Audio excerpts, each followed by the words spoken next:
Okay, welcome everybody. My name is Richard Hockroff. I am moderating for Replica Analytics today.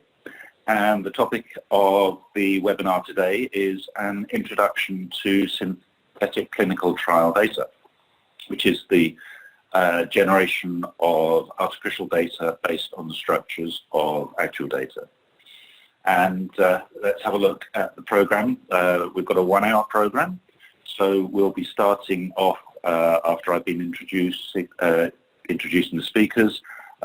Lucy Mosquera will talk about the principles and practice of data synthesis, and then we'll move on to Rebecca Lee, who will present a case study of the Vivli Microsoft datathon, showing an overview of the datathon objectives and how data synthesis helps with the results of the competition. Then we'll come along and discuss a case study with Cambridge Semantics and provide an overview of the graph database, its application to clinical trial harmonization, and how the synthetic data helps expedite the technology evaluation project. Finally, for the last 10 minutes, we'll be inviting questions, and we can then have a question and answer session. And I'll wrap up by letting you know what materials we'll be sending you after the webinar. Okay, so could I hand over to you, please, Lucy? Yes, of course. Thanks, Richard, for the introduction. As mentioned, my name is Lucy Mosquera, and I'm the lead statistician at Replica Analytics. Replica Analytics is a startup that generates synthetic data for clients in the health field as well as other fields. This presentation covers how Replica Analytics has approached the problem of creating synthetic data and some of our experiences to date. After my talk and the presentation of our 2 case studies by Rebecca Lee and Ben Seckley, there will be a Q&A session to answer any questions. So we ask that you please hold all questions until the dedicated Q&A session. So write them down if you have to so you don't forget. My contact information will also be provided at the end if you have additional questions that we don't get the chance to cover during the Q&A session, or if you would like to discuss a demo or how synthetic data can be applied to your specific business needs. Today we will be focusing on clinical trial data and generating synthetic clinical trial data, but the concepts presented can be readily applied to data sets from other fields. For those of you who registered early, you should have received our white paper submitted to the Qatar Consortium. This report provides some additional background on synthetic data and will have prepared you for many of the topics in this webinar. If you haven't received it, please contact me directly via email and I can send it out to you. Don't worry though, if you haven't received the report or didn't get a chance to read it, we're going to be building up to these concepts, so there's no experience required to get the most out of this webinar.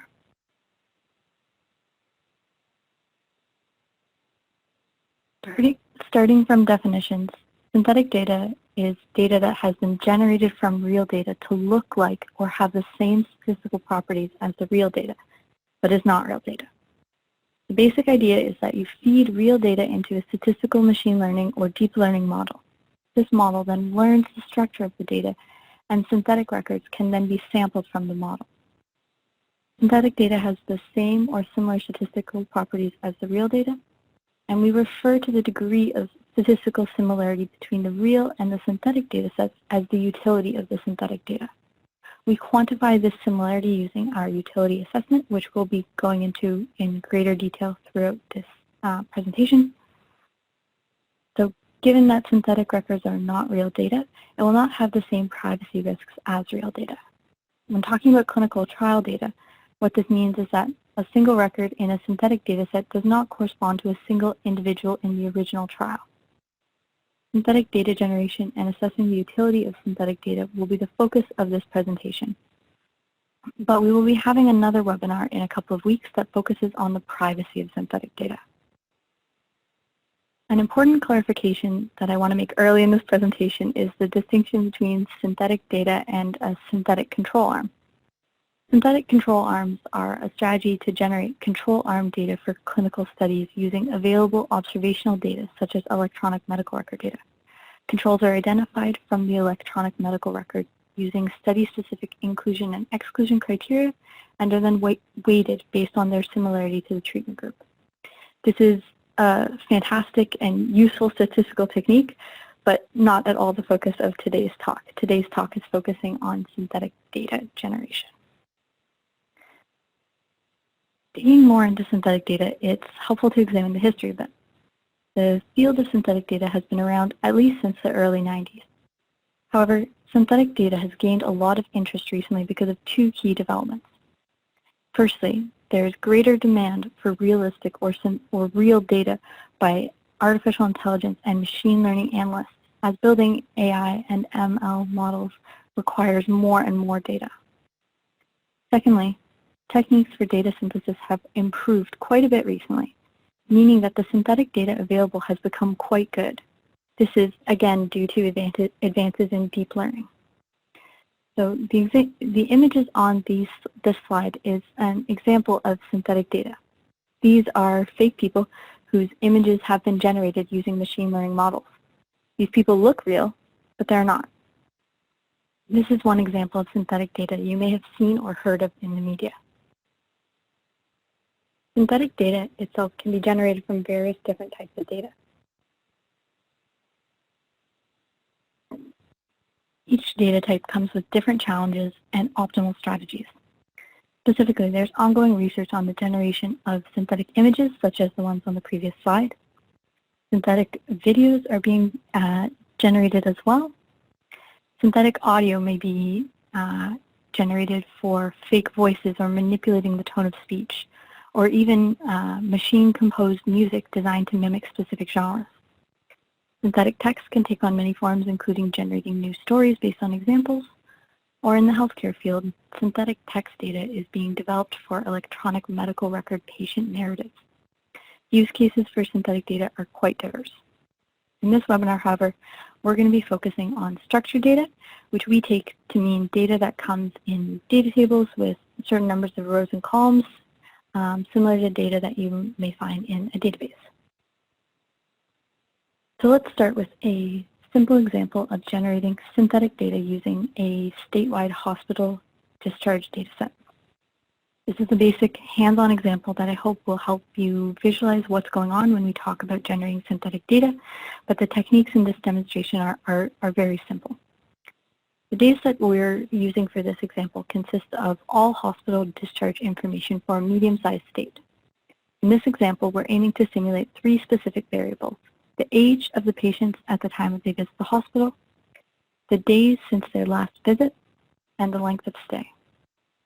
Our goal is to create a synthetic dataset that has these three variables and has the same statistical properties as the real hospital discharge dataset without including real individuals. Note that in this data synthesis, we removed all births from the dataset as a matter of statistical convenience, as otherwise we may have many observations that are equal to 0 for the age variable and missing values for the days since last visit variable.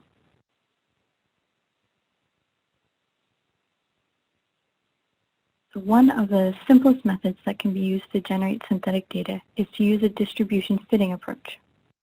In this approach, one can simulate the dataset by fitting a distribution to each variable and then generating synthetic records by sampling from these distributions. This can be automated, the selection of and the fitting of the distribution of each variable in the dataset, by using information criterion such as AIC to pick the distribution that best fits each variable. This approach can utilize any form of what's called parametric distributions, such as normal or exponential distributions, or non-parametric distributions. New samples are then generated by sampling from the fit distribution. In this approach, we can maintain the relationships between the three variables by using bivariate correlation. So the correlation between each pair of variables in the real dataset is calculated, and then the samples are produced such that the synthetic records have the same correlations between the variables. The result is a synthetic dataset that has the same distributions as the original data and has the same bivariate correlations as the original data. So a synthetic dataset that looks like the real dataset. Looking at the results of this study variable by variable, and starting with the age at time of visit.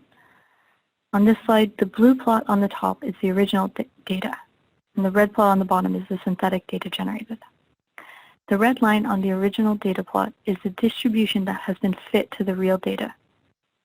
In this case, it's a beta distribution. For this variable, we can see that the synthetic data captures the general trend of the real data.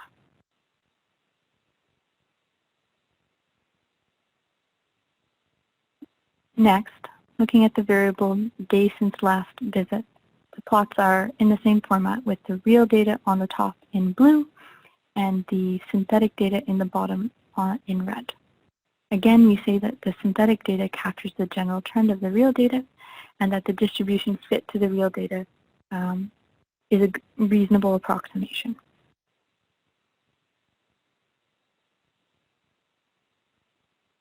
Lastly, looking at the variable length of stay, we see arguably the best fit of the three variables, with the synthetic data on the bottom closely matching the distribution of the real data on the top.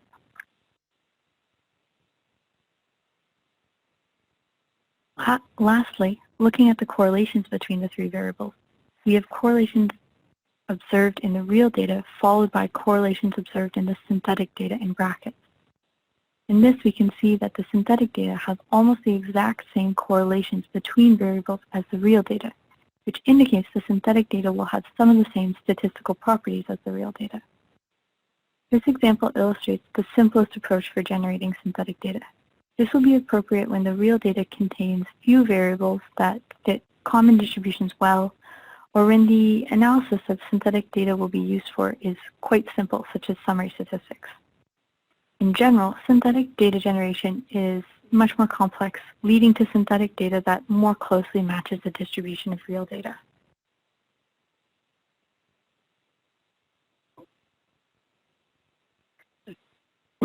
So to get you all excited, this is an example of synthetic clinical trial data from an oncology trial that we've generated using statistical machine learning models.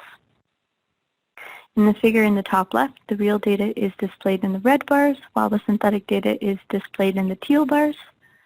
For the remaining figures, the real data is the top plot and the synthetic data is the bottom plot. So for these four examples of age, time since diagnosis, duration of treatment exposure, and weight, we can see that the synthetic data follows the distribution of the real data quite closely. This illustrates that when we can readily generate synthetic data that matches the distribution of the real data, at least when we look at individual variables. We'll get into assessing the utility and similarity of synthetic data to real data in more detail shortly.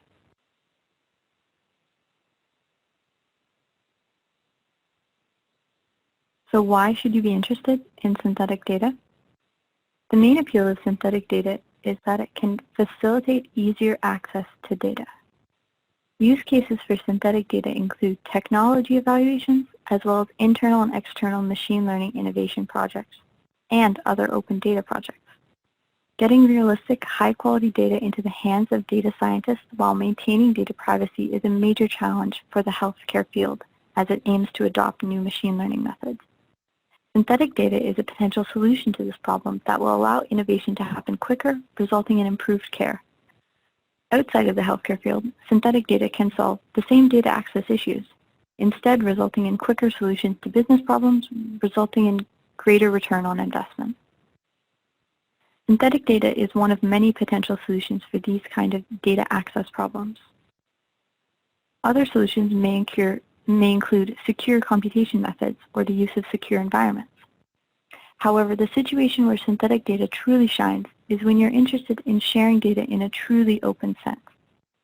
So if you're aiming to share your data without controls such as rigorous contracting or software security controls, synthetic data is a great option. So to reiterate, synthetic data is useful for technology evaluation, machine learning innovation projects, and open data initiatives. We at Replica Analytics are currently writing a report on how synthetic data can be used to accelerate AI and machine learning initiatives across different industries. We'll be sending this report out as part of the follow-up materials for this webinar.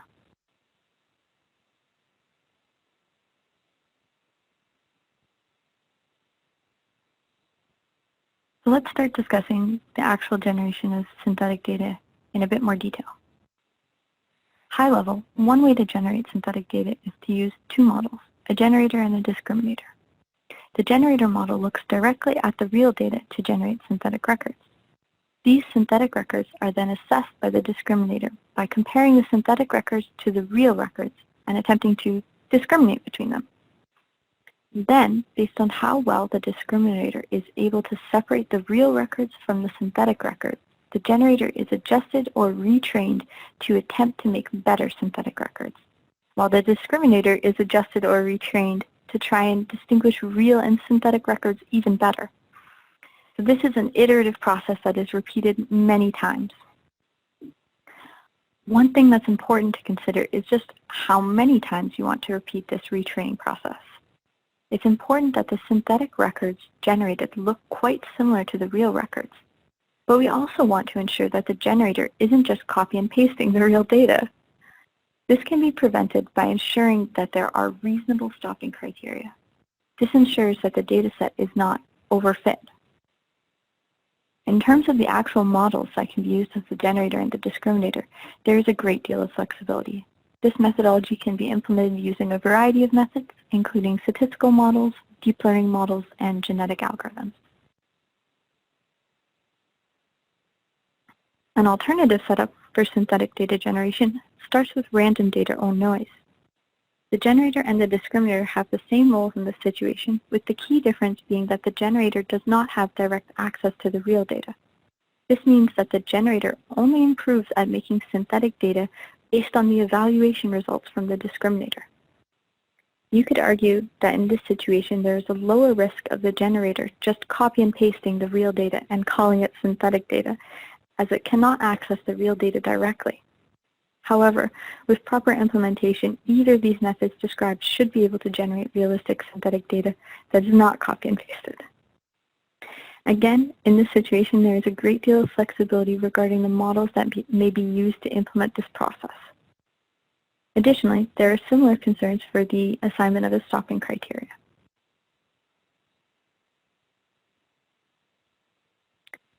Now that we've discussed synthesis methods in some detail, let's take a step back and see the generation of synthetic data as a complete workflow.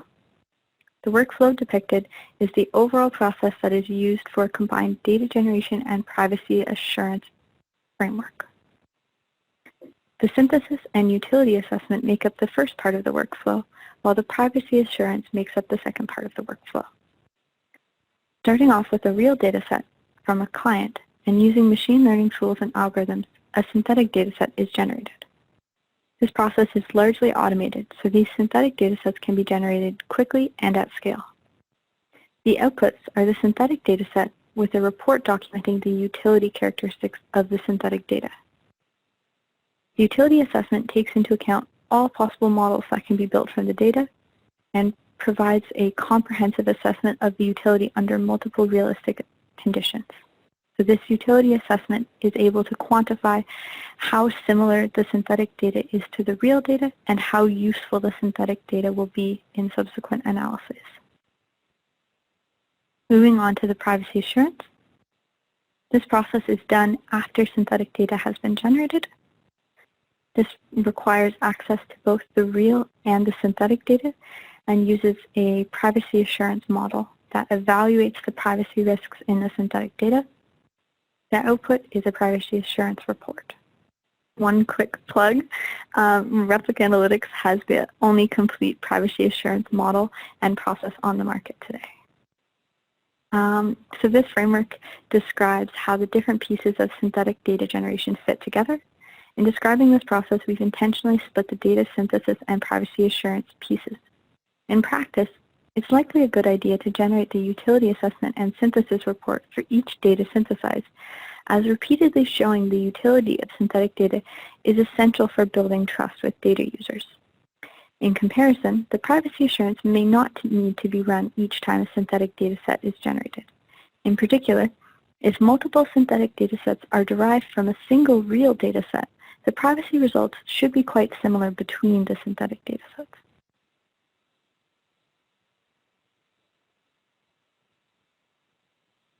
The question of how good is synthetic data is essential for showing that synthetic data can be meaningfully used.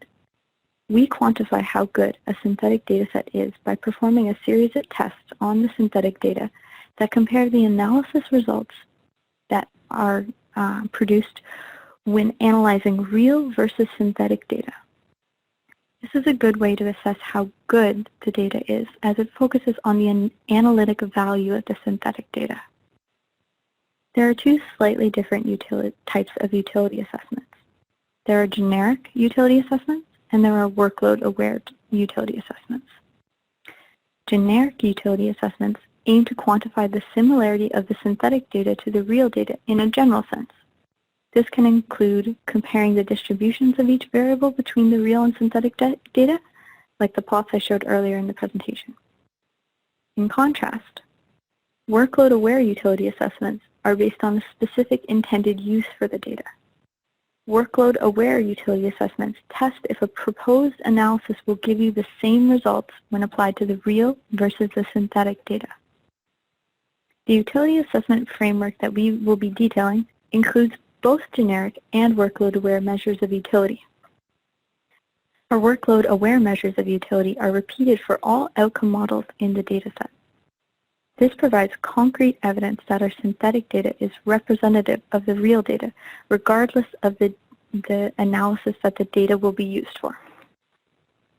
It's worth noting that the utility of synthetic data is quite good and is constantly improving as the generation methods are improving. To back that claim up, we have utility assessments for 2 oncology clinical trials.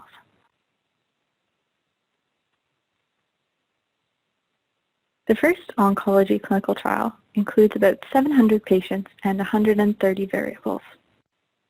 This data was synthesized using a statistical machine learning model and then was assessed for utility. Going through the plots clockwise from top left. The plot in the top left is a box and whiskers plot.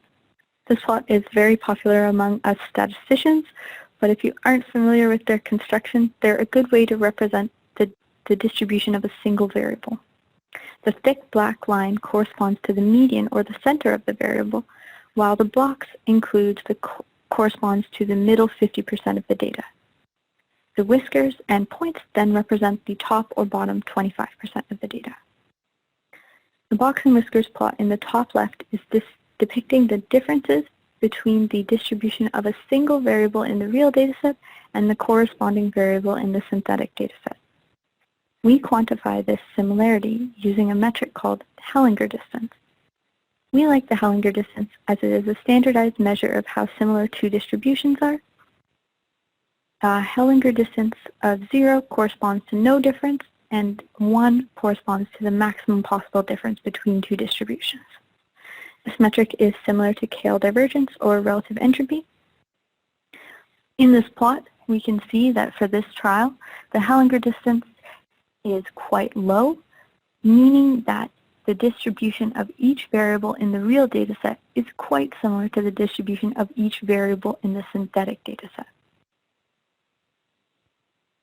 Moving on to the plot in the top right, this is a heat map depicting the absolute difference in bivariate correlations between the real and synthetic data. So what this means is we go through the real dataset variable by variable, and we quantify the association or correlation between each pair of variables. We then repeat the process for the synthetic dataset and subtract to get the absolute difference in bivariate correlations. The heat map plots these differences by using color. The light cells indicate the difference is close to 0, and the bright red cells indicate the difference is close to 1. The gray cells indicate where the correlation could not be computed due to missing values.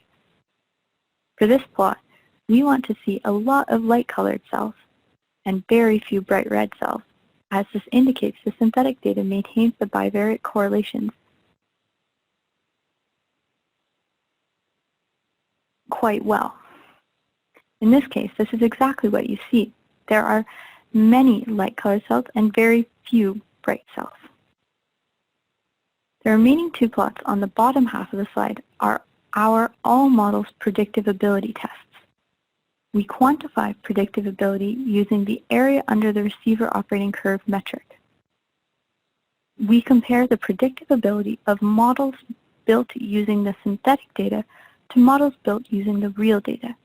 And then we see how similar the predictive abilities are using the absolute % difference in the area under the receiver operating curve. The difference between the two plots is in whether we evaluate predictive ability using data from the same dataset or exclusively using data from the real dataset. We call these internal and external validity. In both cases, we can see that the median difference in predictive ability between models built using real versus synthetic data is approximately equal to 0.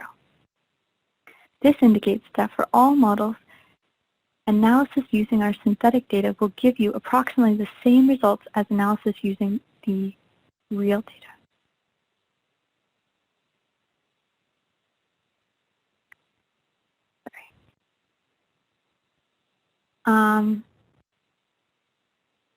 This is the second oncology trial that we worked with. This had approximately 300 patients and 90 variables. Going through the same metrics, we see that the univariate distributions match quite well between the real and the synthetic data, as the Hellinger distance is quite small. We see again that the bivariate correlations are well preserved between the real and synthetic data, as there are most cells are quite light in color and there are very few bright red cells.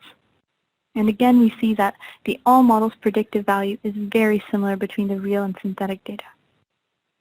Hopefully this description and presentation of the results from these two trials are convincing for showing that the synthetic clinical trial data can be generated so that it has high utility. If you're interested in hearing more, we're writing a paper summarizing this process that will be sent out as part of the post-webinar materials.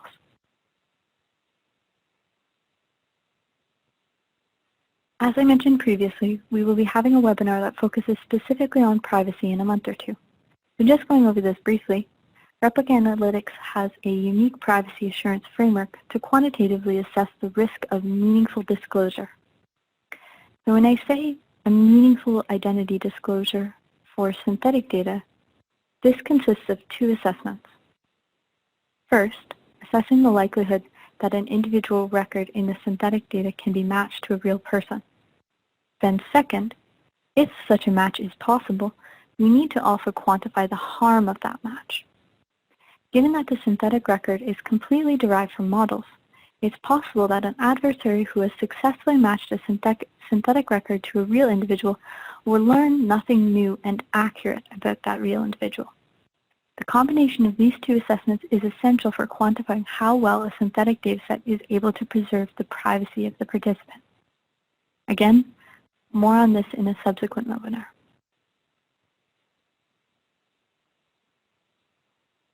The last topic I'll be discussing today is the idea of a synthesis center of excellence. A synthesis center of excellence is an internal resource within an organization that centralizes knowledge and expertise regarding synthetic data. This allows an organization to generate synthetic data for multiple purposes using a single set of resources and tools. A synthesis center of excellence can be a fantastic resource for education and governance surrounding the use of synthetic data. Starting to use synthetic data requires oversight, planning, and buy-in from relevant stakeholders. Some of the key roles of a synthesis center of excellence include the actual generation of synthetic data for both client projects and internal analytics and software testing efforts. Providing synthetic data consulting to different groups within the business, as well as external support to clients, regulators, and the media about the use of synthetic data within the organization. Additionally, a synthesis center of excellence promotes the best practices of synthetic data use and contributes to the governance of synthetic data within the organization. A center of excellence helps to ensure synthetic data is used correctly, but also helps to build trust within your organization. Building this trust is essential to synthetic data becoming integrated in your organization. Setting up a synthesis center of excellence requires not just the technology to conduct data synthesis, but also training, education, and governance. The development of standard operating procedures and policy is a critical step in adopting synthetic data. For example, it's important to have standard operating procedures in place so that synthetic data is appropriately labeled and documented. If not, it's possible that the synthetic data may be indistinguishable from real data and may be lost within an organization. The education and training roles of the Synthesis Center of Excellence are essential to ensure that any conclusions derived from synthetic data are interpreted correctly given the uncertainty. Synthesis Center of Excellence can also help to manage data pipelines for the continual creation of new synthetic data sets. This will allow synthetic data generation to be a streamlined, low-cost solution for a variety of data access problems. From an organizational perspective, there are many advantages to centralizing these services, which is why we propose a Synthesis Center of Excellence.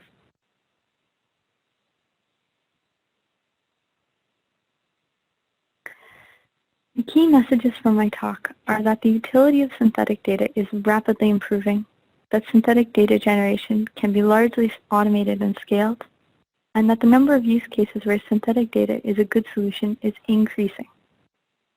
Synthetic data is a rapidly emerging field, so there is too much to discuss in a single webinar. As I've mentioned a couple times, we'll be sending out a few additional resources after the webinar and having another webinar in a couple of months that will be focusing on the privacy aspects of synthetic data.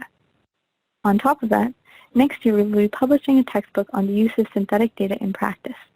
If you're interested in keeping in touch and hearing more about these developments, you can sign up for our mailing list. And if you're interested in having a personalized discussion of how synthetic data can be implemented in your organization, don't hesitate to reach out. My contact information will be up after the Q&A session. So thank you everyone for your time, and I look forward to hearing any questions on the synthetic data. Next up, to illustrate the use of synthetic data in practice, we will now have our case studies presented by Rebecca Lee of Vivli and Ben Seckley of Cambridge Semantics. So Rebecca Lee's presentation.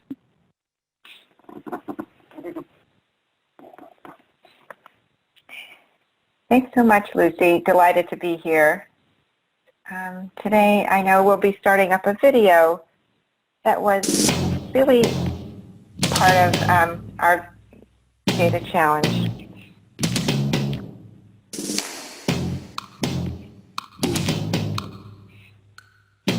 As a long-term cancer survivor, I want to learn as rapidly as possible.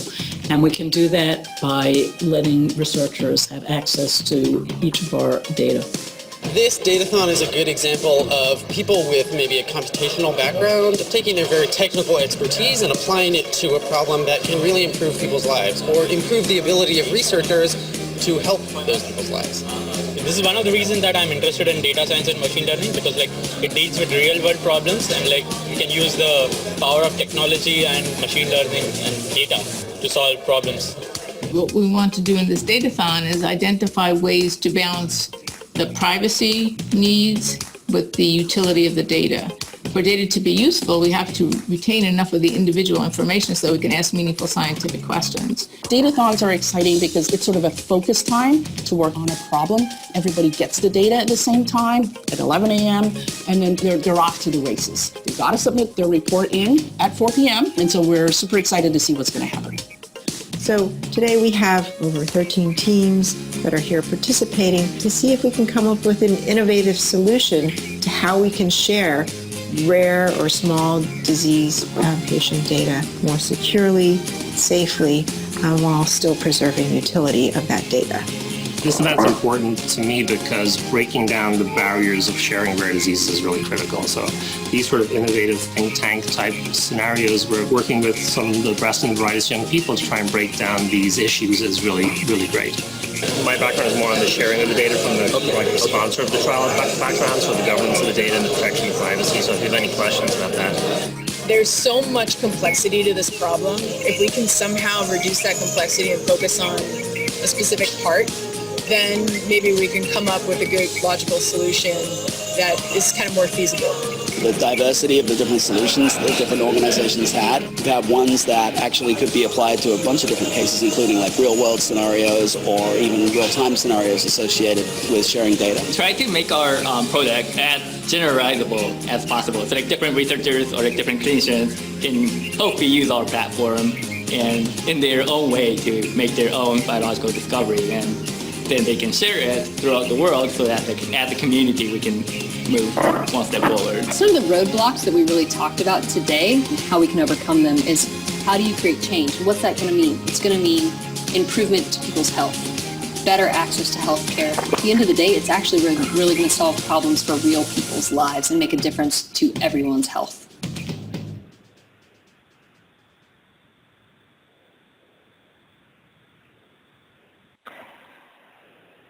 Thanks so much.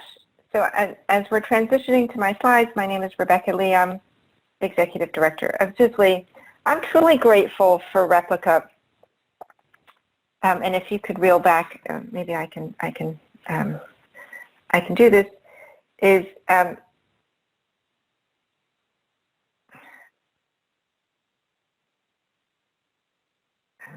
Sorry about that. So Vivli is a global data sharing platform, and we actually, we actually sponsored this data challenge together with Microsoft and Replica, and we were extremely grateful to Replica for actually coming up with this synthetic data set. So we started out with a cancer data set, and of course we needed a synthetic data set for all of the participants to utilize, and this was extremely valuable for them to have a data set to utilize during this data challenge. It was extremely successful. As you can see, we had winners that came out with some exciting solutions, and so it was extremely important for them to have something to actually utilize during the day, and so we'll talk about that in just a moment.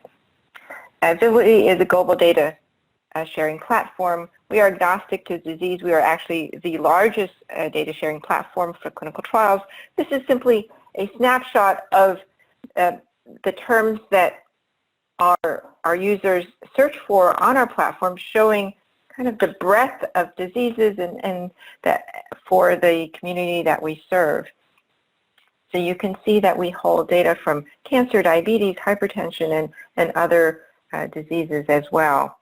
So we are quite broad and diverse in terms of the diseases and the community.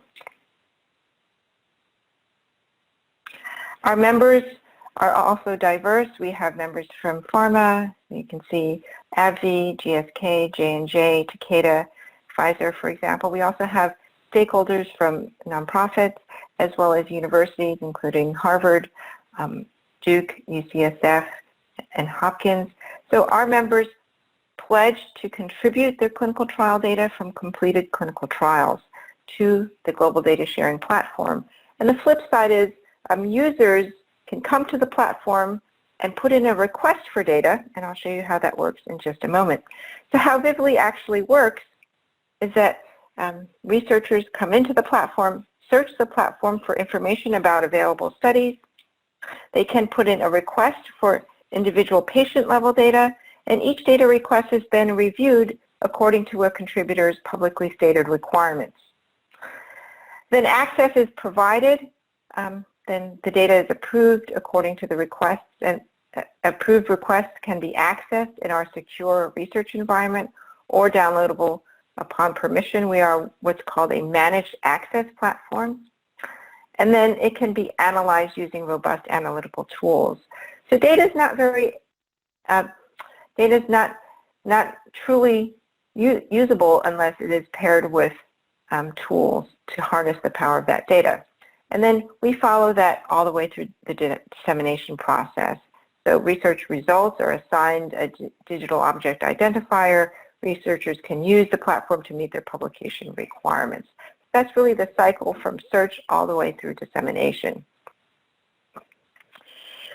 So this is where we started with the video, and Vivli worked together with Microsoft on our datathon So the data challenge, Replica provided the synthetic data, which was really the key to making this a success. More than 60 participants formed 11 teams and participated in this data challenge. Participants came from universities, hospitals, pharma, biotech, and software companies to participate. And the objective was really to find innovative solutions for how to safeguard privacy and minimize privacy loss while really maintaining the value of the data. And we were looking at rare disease data sets that are really far more identifiable. So how to balance out the privacy versus safeguarding participant privacy. And that was really the objective of our datathon. It was quite a success, and we could not have done that without the help of Replica.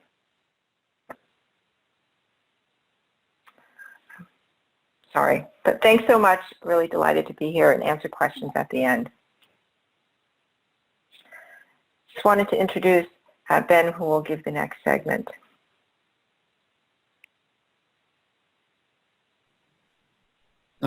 Thank you to both speakers so far for very, very interesting content, and certainly I'll be personally having my team check out Vivli for some data sets that we might be able to work upon with our technology and platform. Very interesting activities overall. So quickly introducing myself, I'm Ben Seckley, one of the co-founders of Cambridge Semantics. We're a software and solutions company based here in Boston, Massachusetts, just over 100 people. What we do across many different industries is apply semantic and graph technologies to an emerging concept called the data fabric, which is all about connecting data so that people can find, understand, combine data as needed for a multitude of analytic activities, including advanced analytics, machine learning, and AI.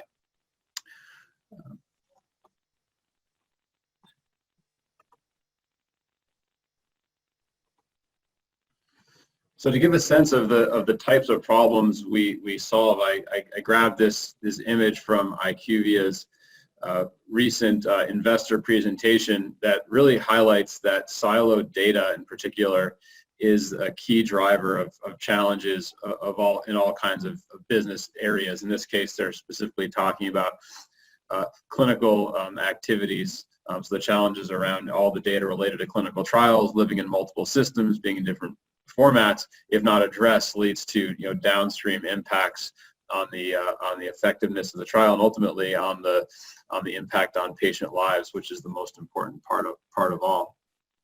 But fortunately, there are a lot of trends in data management and data analytics that are emerging that are really getting to the core of that problem. For a long time, starting with Hadoop and big data coming on the scene in the early 2000s, everyone was really focusing on big data. How much of one kind of information can you load up into a system and search it or analyze it or run some algorithm in a batch process. But fast forward to 2019, what people are really wanting to do is rapidly combine disparate data sets with complex relationships and intricate business and scientific concepts to rapidly answer new and evolving business questions. So imagine the problem of integrating 2,000 clinical studies together and all of the complexity that would bring to the table. And so these sort of challenges are not well addressed by traditional technologies. And so the two technical trends that are really most relevant to Cambridge Semantics are graph and data fabric. So graph is a data model, which we'll talk a little bit about today, but it's all about nodes and relationships and connecting data and solving data complexity. And the data fabric is an emerging architecture that takes into account graph technology, but is all about connecting data across the business at enterprise scale in service of easy access all across the business. But why graph, right? Why is this a useful data model as opposed to relational technology? For one, it simplifies complexity. So if you have many different data sets, patient data, safety data, medical literature, unstructured text, graph has the ability to quickly integrate all of these sources without losing all of the context and meaning that's inherent in the richness of the information. And in doing all this with speed and agility and with the purpose of the end user in mind, right, most importantly, and being able to scale to very large data sets. And so really quickly, I'm not going to talk too much about our product today, but Anzo is our platform that does this really well. It allows users to find, connect, and blend enterprise data. There's a rich metadata capability for really helping to understand the data at both a technical and a business level, and then tools and workflows to help data scientists and even business users connect and blend their own data sets together, all with retaining enterprise data security and governance, which is obviously very important when you're talking about PIA data, patient data, medical information. The data security is all central when you're combining data from different sources. And so what we did with Replica Analytics, we had a joint customer and partner that was interested in doing an evaluation of the Cambridge Semantics technology in the context of clinical data. The challenge was, as most people on this call know, and why we're all here today, is that you can't just send around clinical data for people to try out and do things with. And so we needed to have data sets that were available and non-private that we could use within our product, but that also really proved out the capability of our product in the context that the partner was interested in looking at. So of course you could have taken any free data set off the internet and sort of shown the basics of the product, but without data that truly represents the domain, it would have been really challenging to conduct an effective evaluation of our software.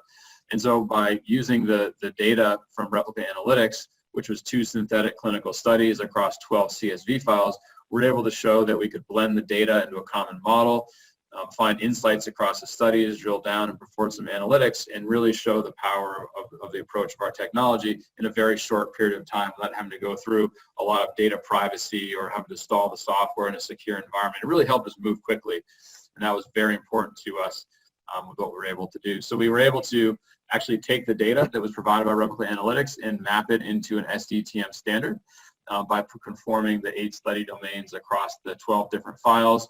We applied a graph model that connected the entities via, say, subject relationships and study relationships, and then created some similar and common entities like diseases to further tie the data together. And finally, we were able to answer some pretty basic business questions across the 2 studies, taking into account common information that was available, and we could also integrate it in tools like Spotfire. So I'll just kind of conclude here by showing you guys a handful of screenshots from what we did. So what you're seeing here is actually an example of a graph model, and you can see that the data is organized in nodes and nodes and edges as opposed to rows and columns. So here you see the blue circles represent the graph nodes that were automatically inferred by exploring the data that was provided from Replica Analytics, and the red nodes were modeled on top of it, which allowed us to connect and harmonize the data at the subject, site, or trial level. And this wasn't really a massive amount of data. So the actual graph that sits behind this model was probably, a couple million what are called RDF triples, which is a pretty small data set. If you're harmonizing thousands of clinical studies, you get into the tens or hundreds of billions. But what we're able to do here is just use the synthetic data to rapidly show the capability that was important to our stakeholders. And so after modeling the data and onboarding it into the graph environment, we're able to do some interesting things on the data, create some visualizations, to look for some trends across the patients, create drill down views, extract cohorts from across the multiple studies based on interactive filters that users can configure on the fly. So if you want to create a new cohort based on medical history or based on an adverse event profile, the graph data model allows you to very quickly add that filtering to your view without having to go and write any code or a query. So it really provides a kind of a new power of data access on demand for end users.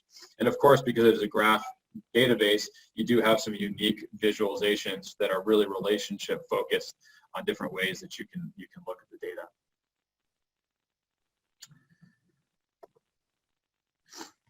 Finally, the graph model that sits behind the visualizations allows you almost infinite drill down capability. So you can be looking at a bar chart here, which is adverse events by body system. You can drill down into any part of that to find the underlying subjects. You can drill down further to see information about those subjects. So with a graph model, you can continue to sort of navigate the relationships in the graph to explore and aggregate the information at any level on the fly. It's sort of a whole new analytic experience than what's possible without it.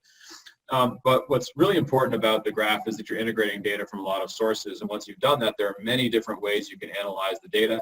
You can use the dashboards that are native in the graph that we were just showing, but many data scientists are going to have algorithms that they've written in R or Spotfire. Maybe you want to use the integrated data to help tune the generator algorithms and replicate analytics, or you want to export the data into Excel and do a traditional kind of analytic on top of it. And so it's very easy to access the data from the graph structure without having to know any query languages whatsoever. You can just access it through standard protocols like JDBC. And then you just take an endpoint, plug it into your favorite BI tool, and you can start doing visualizations right on top of the integrated data in that environment. Finally, one of the most important aspects of using a graph-based system is the ability to track rich metadata and lineage of everything that's happening end-to-end within the data. So here, where you can see we've got these two different sources of the two different synthetic studies. We can see at the field level behind these bars that we've actually mapped them to a common model. And then downstream, we can see the visualizations that are actually using that integrated data. So you have that end-to-end traceability that shows how you use the data. But in short, the key takeaway here for the purposes of the audience is that the Replica Analytics data sets were able to really help us to accelerate a technology evaluation in a highly realistic fashion by using the synthetic data that accurately represented clinical data without being constrained by the same privacy concerns. So with that, I'll conclude and turn it over to Richard to close out and drive the Q&A across the session. Thanks, everybody. Okay, thank you very much, Ben. So now I'd like to invite any questions you've got. Please, you can do it by selecting chat at the bottom of the screen and then sending questions to all panelists. While I'm waiting for a few of those questions to come in, I'll just let you know that what you'll be receiving is the materials from this webinar, and that will include bios for all of the presenters. And over the next couple of weeks, we'll send you the reports that were mentioned in the webinar, the accelerating AI using synthetic data, the technical report on data utilization, data utility evaluation, a note on the book that comes out in 2020, and an invitation to the synthetic data privacy assurance webinar later this year.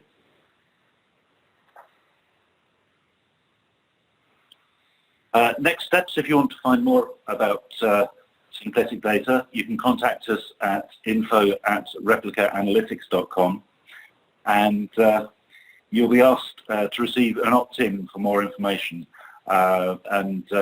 It is important that you do actually opt in order for us to send you that information. Okay, so we've got a few questions coming in now, so I'll just move on to the questions we've got here.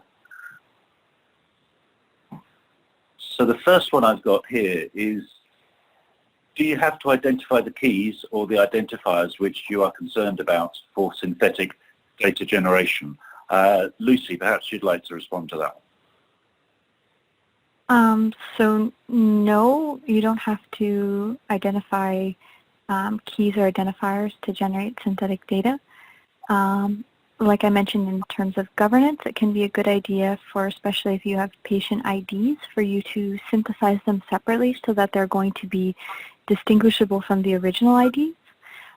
If you were to include the original subject IDs in the synthetic data generation, there's a chance that the subject IDs for the synthetic data may be completely indistinguishable from the subject IDs for the real data. So in practice, we recommend synthesizing that separately so that they are distinguishable, but in practice, that's more of a governance and best practice recommendation as opposed to an actual limitation. Okay, thank you very much for that. Next question, Ben, maybe this is one for you. How many variables can there be in a data set?